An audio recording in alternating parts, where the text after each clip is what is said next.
আসসালামু আলাইকুম রহমতুল্লাহি বারাকাতু। চলে আসছি আপনাদের মাঝে আরেকটি ছোট্ট ব্লগ নিয়ে। আজকে আমরা চলে এসেছি আমাদের ক্ষেতের মাঝখানে, আমাদের ধানের জমিগুলো দেখার জন্য। আমি সাথে আমার একটা ভাই আছে। দেখতে পাচ্ছেন সবুজ শ্যামল প্রাকৃতিক পরিবেশগুলো, মাশাআল্লাহ।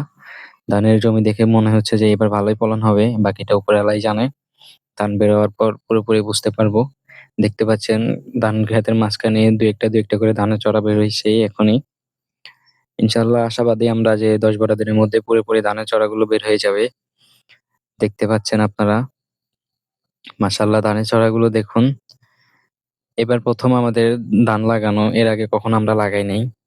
তাই আমরা বেশি এক্সাইটেড এই আমাদের এই ধানের জমিগুলো নিয়ে। দেখতে পাচ্ছেন বিকালের পরিবেশ। মাশাআল্লাহ এটা যারা একমাত্র গ্রামে থাকে তারাই উপলব্ধি করতে পারে। অন্য কারা এগুলো বুঝে না। আর এটাই আমাদের ১ম মিনি ব্লগ। যদি আপনারা ভালো রেসপন্স দেন ইনশাআল্লাহ পরবর্তীতে আমরা আরো ছোট্ট ভিডিও নিয়ে আসবো গ্রামীণ পরিবেশের। সবাই গ্রামীণ পরিবেশের ভিডিওগুলো দেখতে চাইলে আমাদের পেজটি ফলো করে আমাদের সাথেই থাকুন। আর যেহেতু আমাদের নতুন ব্লগ, তাই আমাদের একটু ভুল হতে পারে।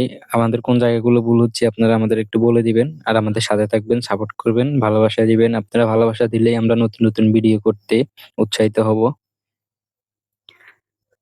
দেখুন আমাদের ধানের জমিগুলো। আমার ভাই এখানে আসছে, ও পিক তুলতেছে।